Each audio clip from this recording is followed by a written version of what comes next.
Boa noite, está a começar o telejornal da TVS. Inicio este telejornal com a leitura de dois despachos do gabinete do Primeiro-Ministro e chefe do Governo. Despacho número 9/2018. Considerando o que dispõe o artigo 51º, a linha 1 da Lei número 4/2010, Estatuto Político e Administrativo da Região Autónoma do Príncipe, atento aos resultados das recentes eleições regionais organizadas em 7 de outubro de 2018, nestes termos, no uso das faculdades que me são conferidas no exercício das minhas funções, determino. Artigo 1º, é nomeado o Sr. Engenheiro Técnico José dos Ramos Cardoso Cassandra, Presidente do Governo da Região Autónoma do Príncipe.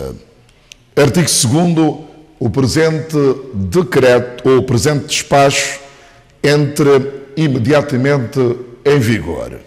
Publique-se, Gabinete do Primeiro-Ministro e Chefe do Governo, 12 de novembro de 2018, Dr. Patrícia Maria Trovoada, Primeiro-Ministro e Chefe do Governo.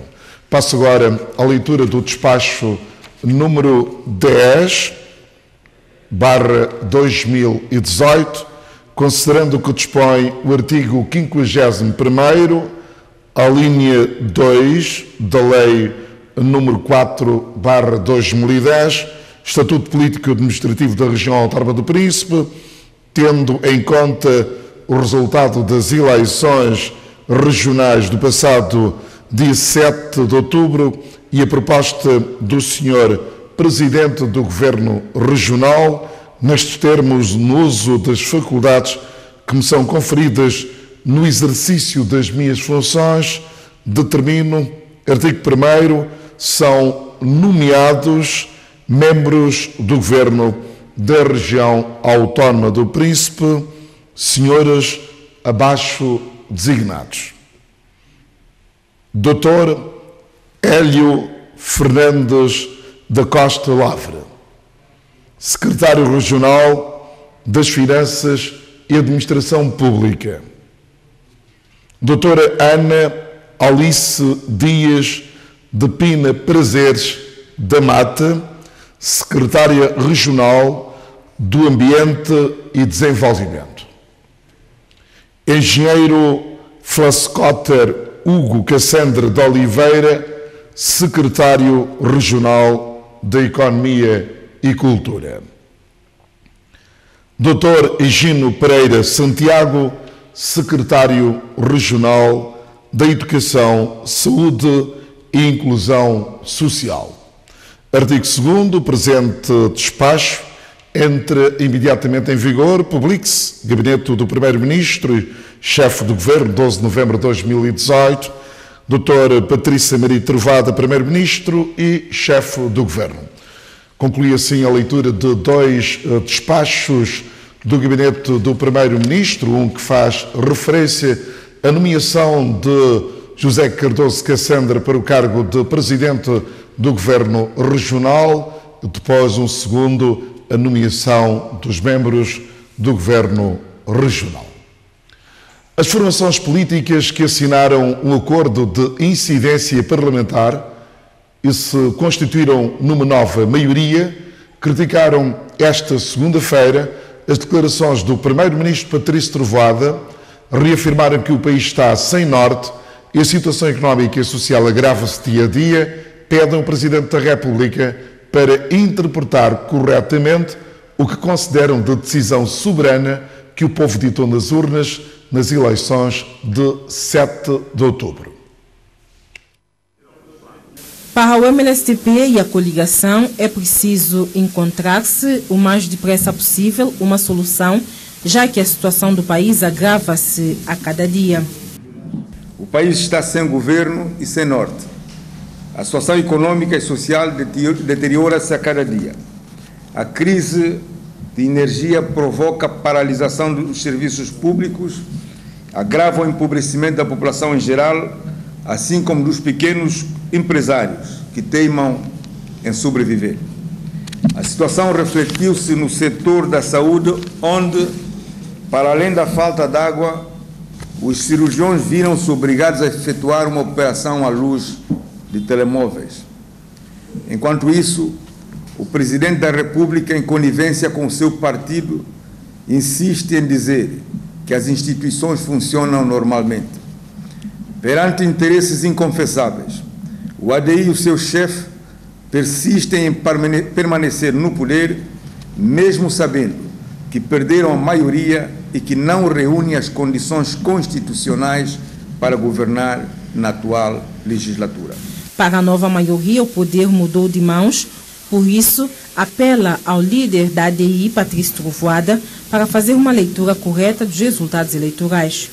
Pois o país hoje tem uma nova maioria, fruto do acordo de incidência parlamentar entre o MLSTP e a coligação PCD-MDFM-UDD, tendo perdido 8 dos 33 deputados que possuíam e 4 das 5 câmaras que detinha, ficou claro, aos olhos da população são-tomense e da comunidade internacional, que o ADI foi o grande perdedor destas eleições.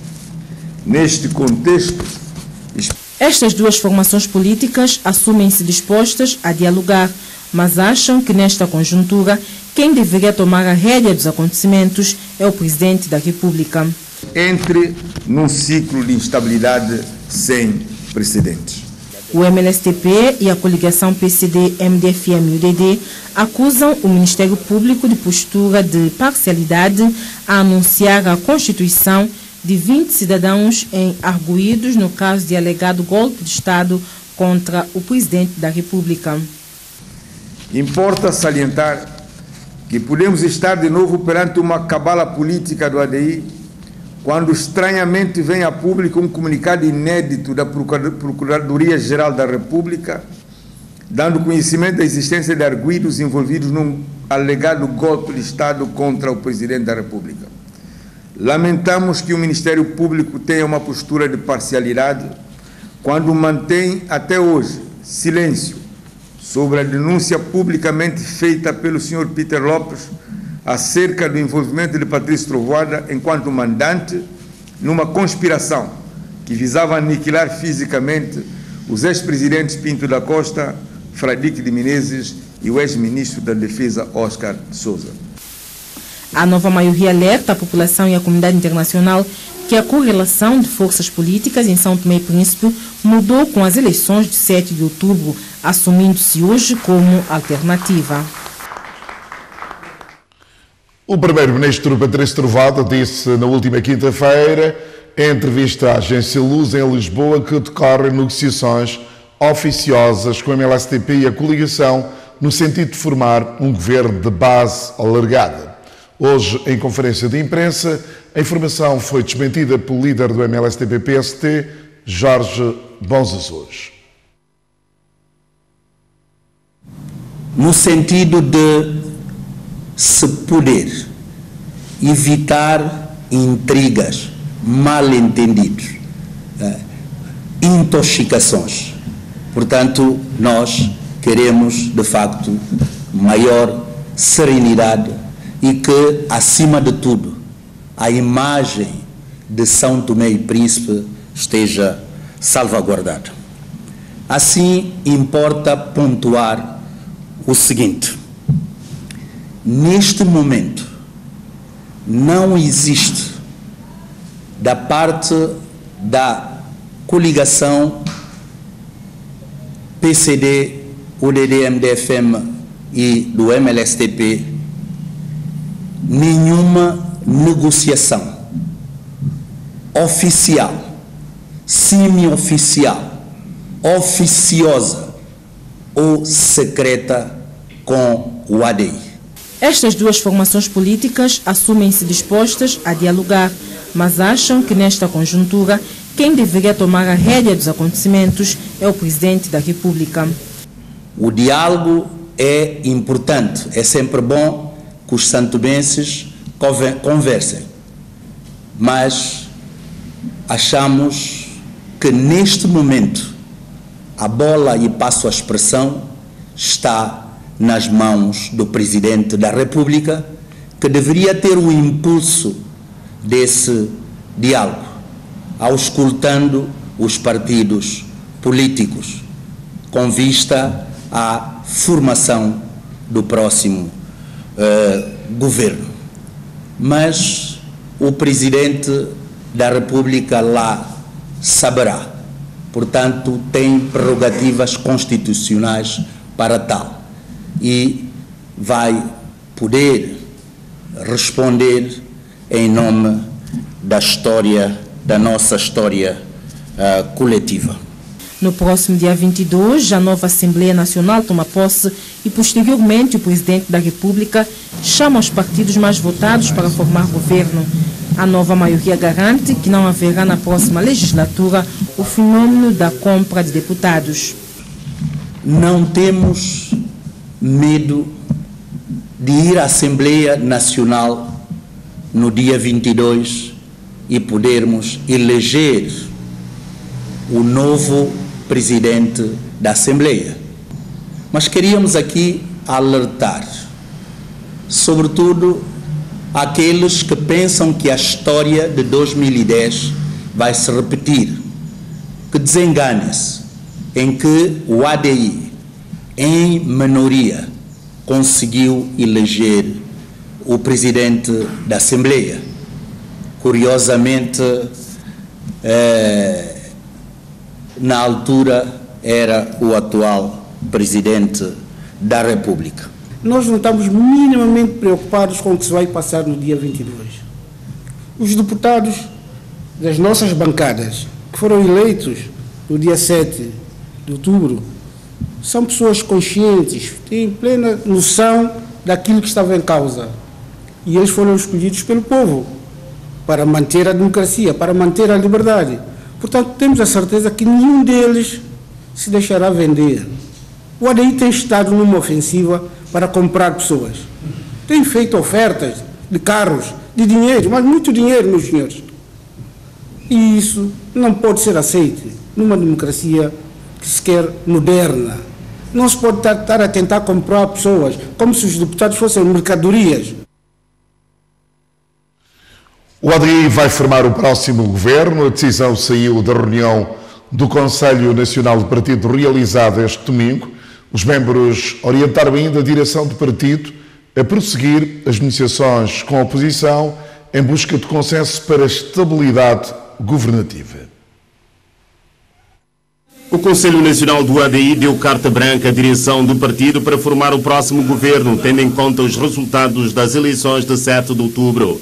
Os membros do Conselho que votaram por aclamação este domingo decidiram igualmente que o partido deve prosseguir os contactos com a oposição em busca do consenso necessário a uma governação estável. O Conselho Nacional recomenda ao ADI a formação do próximo governo, recomenda ao ADI continuar as negociações, mas qualquer que seja o desfecho dessas negociações, o ADI terá que formar governo quando for chamado pelo Presidente da República depois da constituição da Assembleia Nacional no dia 22. O Conselho Nacional manifestou igualmente a vontade de continuar a ver Patrício Trovoada comandar o barco da governação, mas este preferiu recusar, segundo ele, para facilitar o diálogo com a oposição. Toda a gente sabe que todo o problema da oposição é Patrício Trovoada. E toda a gente sabe que não é um problema, mais uma vez, de ideologia ou de programa. É um problema pessoal. Ora, é normal que para facilitar as condições de um diálogo, que eu me retire. Deixa-me, por favor. E eu disse que isso não há nenhuma contestação. E a decisão está tomada, ela não vai mudar mesmo aqui. Com isso, o partido deve encontrar nos próximos dias uma figura para o cargo de primeiro-ministro. A direção do partido irá trabalhar no sentido de apresentar uma figura a candidato a primeiro-ministro quando o momento oportuno e o momento será definido, e nós sabemos que é no dia 22. Trovoada não avança para o próximo governo, mas diz-se firme na liderança do partido. Eu estarei sempre disponível à testa do partido para dar a minha contribuição, para fazer com que essa nossa casa seja uma casa sempre unida, uma casa a crescer. O líder do ADI considera que os próximos tempos serão difíceis, tendo em conta a conjuntura política atual. As Nações Unidas em São Tomé e Príncipe, entre a história e a inovação, é o lema da exposição que deu início hoje às comemorações dos 73 anos da criação da Organização das Nações Unidas. A cerimónia de inauguração teve lugar na Aliança Francesa e foi presidida pela coordenadora residente do Sistema das Nações Unidas, na presença dos funcionários das diversas agências do sistema e de convidados. João Dias, João Dias pai, João Dias filho. Comunidade de São Joaquim foi o local escolhido para este campismo juvenil de 3 dias, levado a cabo pela juventude da ilha no âmbito da Semana Nacional da Juventude, efêmera que marca, sim, a contribuição dada pelos jovens na luta desencadeada em 1975 para a libertação de São Tomé e Príncipe do então regime colonial. Atividades como palestras sobre associativismo, situação atual da juventude, bem como as desportivas no que concerne ao futebol, judo global, marcaram assim as atividades de intercâmbio entre os jovens de diversas localidades. Temos consciência que estamos na Semana Nacional de Juventude. A Semana Nacional de Juventude começa do dia 1, que é Dia Africano da Juventude, mas temos consciência que o dia 5 é o dia-chave. Mas pronto, para não deixarmos passar despercebido esta Semana Nacional da Juventude, conseguimos, através de parceria do turismo, realizar esse campismo cá na comunidade de São Joaquim, e por isso que nós estamos aqui e viemos no sentido de nós todos, os jovens da comunidades de cada região, dar o seu contributo, no sentido de todos nós sairmos daqui com algum aproveitamento no que concerne aquela contribuição que cada um de nós temos que dar para o desenvolvimento de São Tomé e Príncipe, em particular da região autônoma do Príncipe. Nossa proposta aqui hoje é interação. O tema mais importante nosso aqui é interação, interagir, fazer amizades, fazer outros que não conheciam, hoje está cá a conhecer a comunidade de São Joaquim. E essa iniciativa não vai parar por aqui?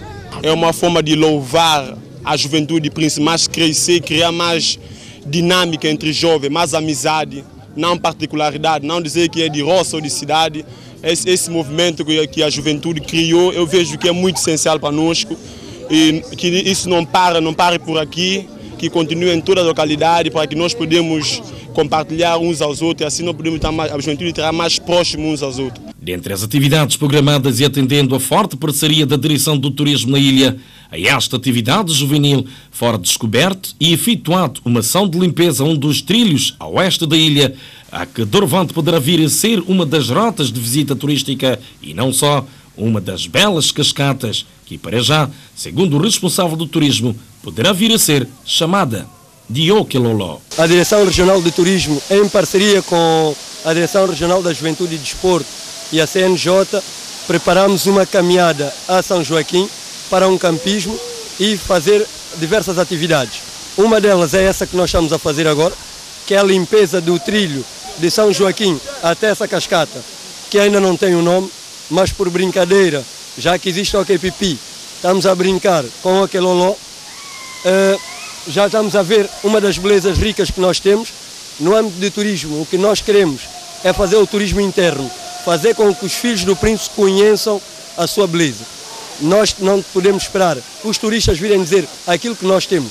Sim, nós é que temos que levar os turistas aos nossos pontos estratégicos. Este é um dos objetivos. Agora vocês estão a ver a juventude toda a aproveitar essa beleza.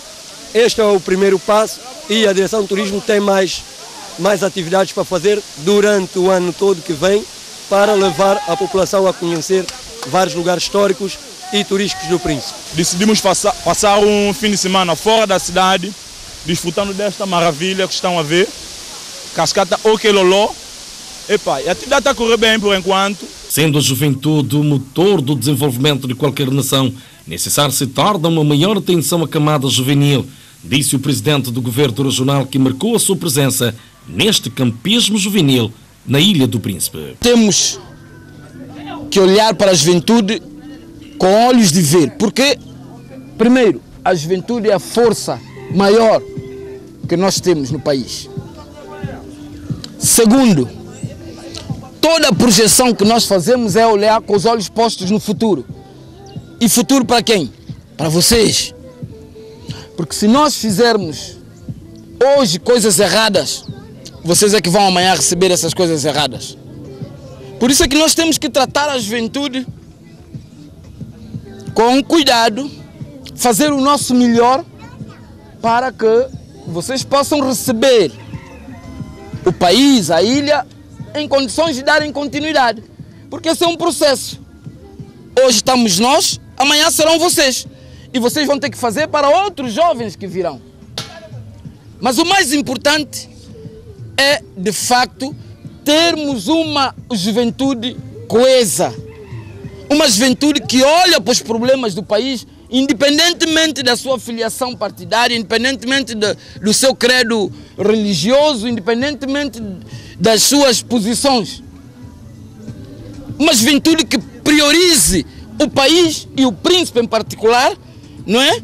Trazendo para o debate os problemas que vão vos afetar no futuro. Salientando a importância da formação dos jovens em várias áreas do desenvolvimento do país, Cassandra encorajou, por outro lado, a juventude para os desafios futuros. Desejar-vos sucessos nas vossas carreiras, lá onde vocês estiverem. Quem está na pesca está, quem está na agricultura está, quem está a fazer porco está, quem está a tirar vinho de palma está.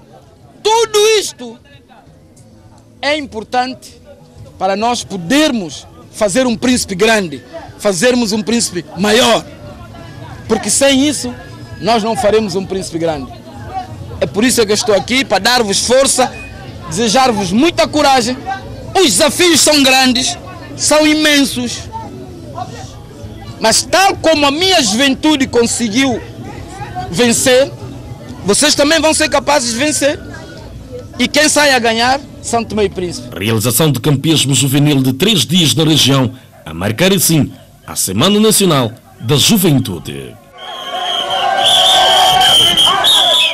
Não se tratava da notícia que fez referência, mas sim dos jovens da Ilha do Príncipe que realizaram durante 3 dias na comunidade de São Joaquim, a oeste da ilha, um campismo juvenil com a realização de várias atividades recreativas culturais entre os jovens.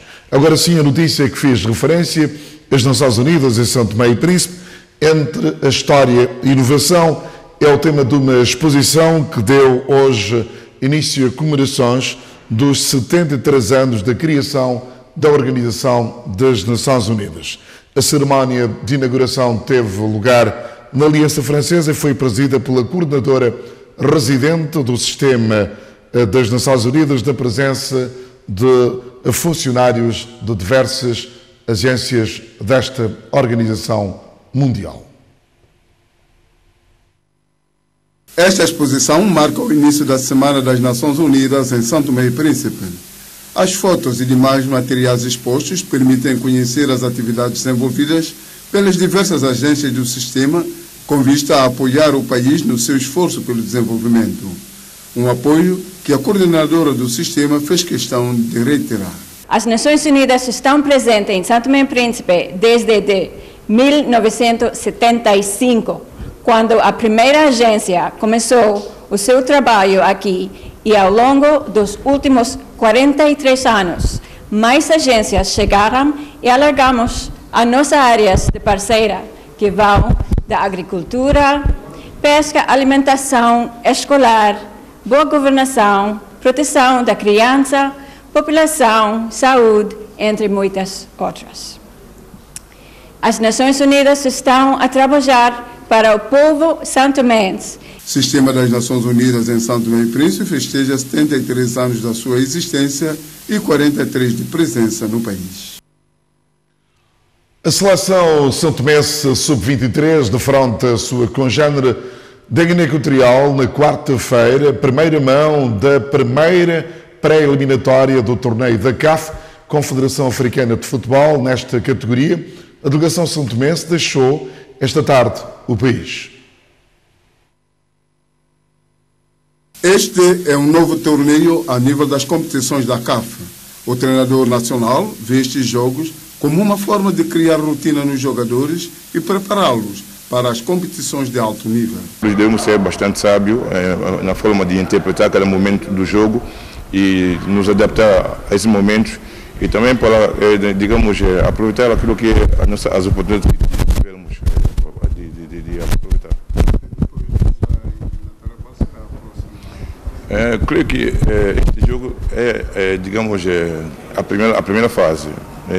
Creio que haverá uma segunda fase antes da qualificação para o CAN Sub-23 no Egito, no próximo ano. Então, portanto, para mim também, acho que essas competições vêm em boa hora, porque cria uma rotina de competição para os nossos jovens jogadores e também começamos também a sonhar em participar nos grandes eventos a nível africano e mundial. Os jogadores e representantes da federação estão otimistas num bom resultado. Os atletas estão motivados.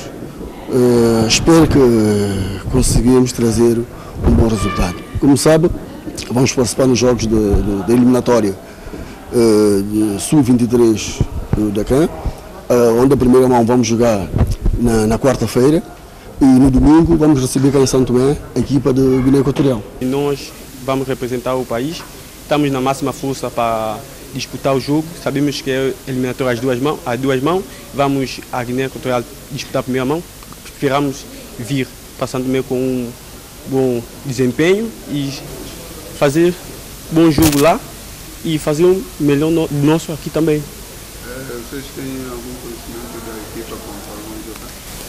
Bom, por enquanto nós não sabemos que é Guiné Equatorial que vamos jogar com ele, mas não conhecemos muito bem os jogadores, mas vamos dar o nosso melhor, trabalhar. Temos estado a trabalhar 2 semanas para isso, então vamos dar o nosso melhor. Seleção santomense Sub-23 participa pela primeira vez na eliminatória da CAF para o CAN da categoria.